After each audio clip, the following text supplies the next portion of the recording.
بسم اللہ الرحمن الرحیم۔ محترم ناظرین السلام علیکم۔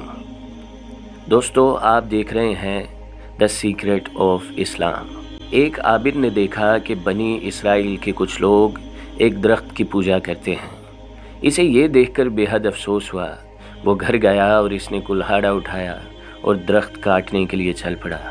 ابھی وہ راستے میں ہی تھا کہ شیطان انسانی صورت میں اس کے سامنے آیا اور کہنے لگا، بندہ خدا، تم یہ فضول کام کیوں کرنا چاہتے ہو؟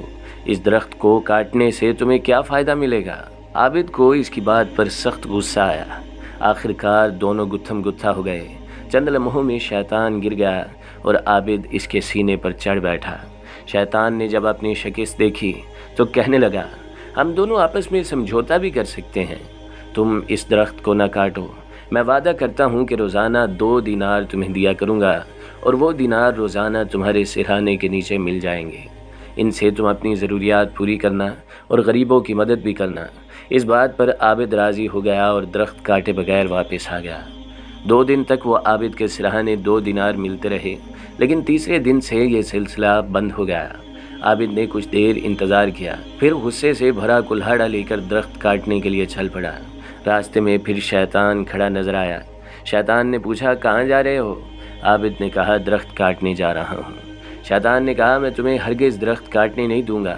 وہ دونوں ایک بار پھر گتھم گتھا ہو گئے، لیکن آج شیطان نے عابد کو چت کر دیا اور اس کے سینے پر چڑھ گیا اور کہا، اگر تو نے درخت کاٹنے کا سوچا بھی تو میں تجھے جان سے مار دوں گا۔ عابد نے ڈر کے مارے کہا، میں تم سے وعدہ کرتا ہوں کہ اب درخت کو ہاتھ بھی نہیں لگاؤں گا، بس تم مجھ کو چھوڑ دو اور یہ بھی بتاؤ کہ پہلی بار تم زیر ہو گئے تھے، مگر آج تم نے مجھے چت کیسے کر دیا؟ شیطان نے کہا، پہلی بار تم خدا کے لیے درخت کاٹنے جا رہے تھے، اس لیے میں زیر ہو گیا، کیونکہ میرا بس ان لوگوں پر نہیں چلتا جو خلوص دل سے اللہ کے لیے عمل کرتے ہیں، اور اس مرتبہ تم اللہ کے لیے نہیں بلکہ تمہارا سارا غصہ اس لیے تھا کہ تمہیں دینار ملنا بند ہو گئے ہیں، اس لیے تم ہار گئے اور میں جیت گیا۔ امید کرتا ہوں کہ آپ کو یہ ویڈیو اچھی لگی ہوگی۔ اگر آپ کو ویڈیو اچھی لگی ہے تو ویڈیو کو لائک اور اسے زیادہ سے زیادہ دوستوں تک شیئر ضرور کریں۔